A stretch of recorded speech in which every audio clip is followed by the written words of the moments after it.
When most people think about a 401k, they picture stocks, mutual funds, or ETFs. But what if your retirement account could own a rental property instead? What if your tenants were helping build your retirement wealth every month? The truth is, a properly structured solo 401k can invest in real estate, including rental properties. And for many self employed investors, it can be one of the most powerful ways to diversify beyond Wall Street. However, there are IRS rules you should absolutely must follow. One mistake could create prohibited transactions and potentially jeopardize the tax advantages of your retirement plan. Today, we're walking through everything you need to know about buying rental property with a solo 401k, including real world examples, common mistakes, financing rules, and how the entire process works from start to finish. So let's get started. A solo 401k is a retirement plan designed specifically for self employed individuals or business owners with no full time employees other than themselves, and in many cases, their spouses. Unlike many traditional retirement accounts, a self directed solo 401k can invest in a much wider range of assets.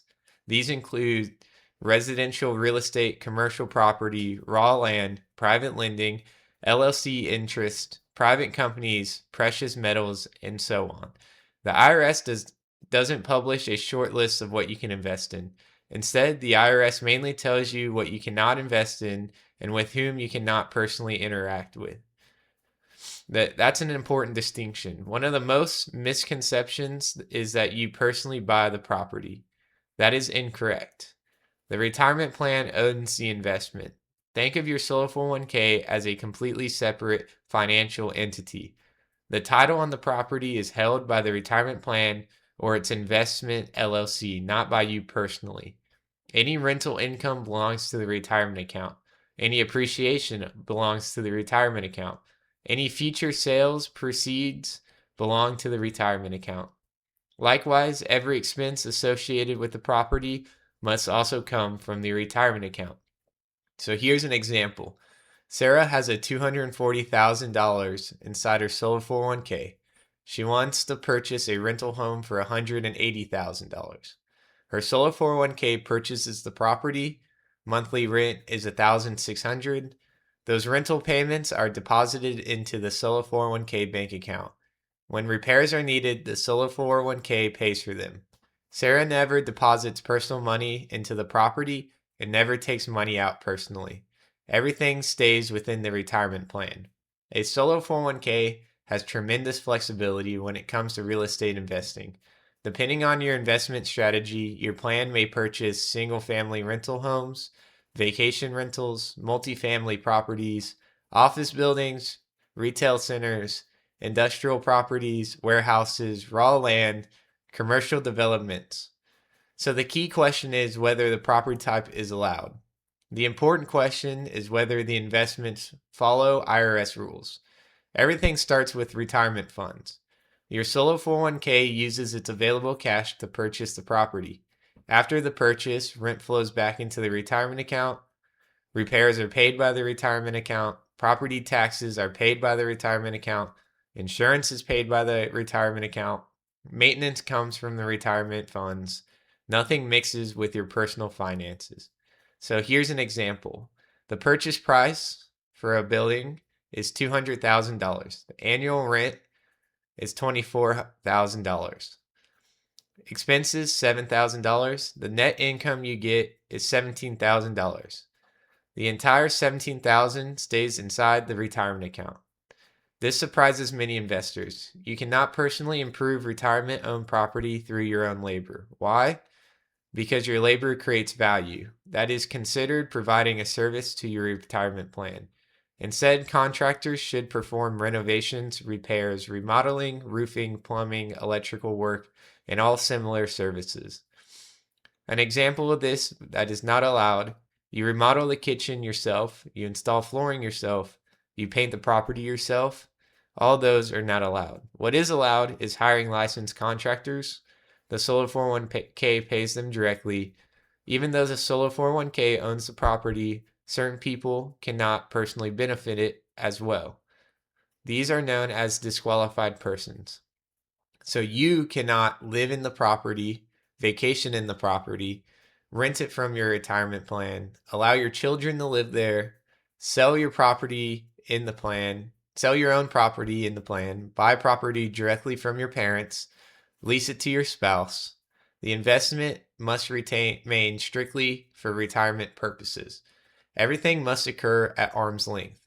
What if your solo 401k doesn't have enough cash?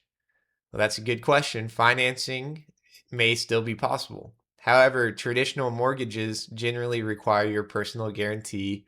That is not permitted. Instead, investors generally use what is called a non-recourse loan. A non-recourse lender's collateral is the property itself. They cannot pursue your personal assets if the loan defaults. Not every lender offers these loans, but they can expand purchasing power. Remember that financing can introduce additional tax considerations, so work with qualified professionals before using leverage.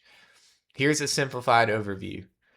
Open your solo 401k, transfer eligible retirement funds if desired, fund the account, identify a property, perform due diligence, purchase through the retirement plan, set up rent collection, pay all expenses from the plan, maintain accurate records, continue growing retirement assets over time. Most IRS issues come from the simple mistake. Always remember, the property belongs to the retirement plan, not you. Every dollar should flow through the retirement account. Keep complete records, avoid personal benefit, operate everything at arm's length. Following these principles can help preserve the tax advantages of your solo 401k. Let's look at a hypothetical example. Michael purchases a rental home inside his solo 401k for $180,000. The property rents for $1,700 per month. After paying annual expenses, the property generates positive cash flow that remains in their retirement account. Over the next 12 years, the home appreciates, and he eventually sells it for $320,000. The sale proceeds return to the solo 401k, where Michael can reinvest in another property, private lending opportunities, or other permitted retirement investments. His retirement account benefited from both rental income and appreciation over time, all while remaining within the plan. Buying rental properties with a solo 401k can be an effective way to diversify your retirement portfolio beyond traditional investments.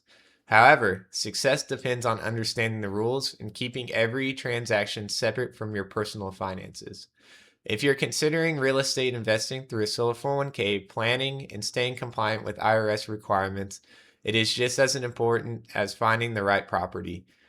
Also, you have to keep in mind that buying these, you cannot make it seem like a business. So you have to hold on to them for a while. There's certain rules that go into that.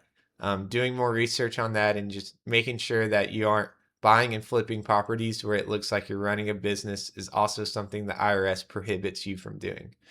So if you found this video helpful, be sure to like the video, subscribe to the channel, and leave a comment below with the type of real estate you'd most like your retirement account to own. And if you'd like to learn more about self-directed solo 401k plans, please visit www.survival401k.com to explore additional educational research sources and see if a solo may be the right fit for your retirement strategy. Thank you. Bye.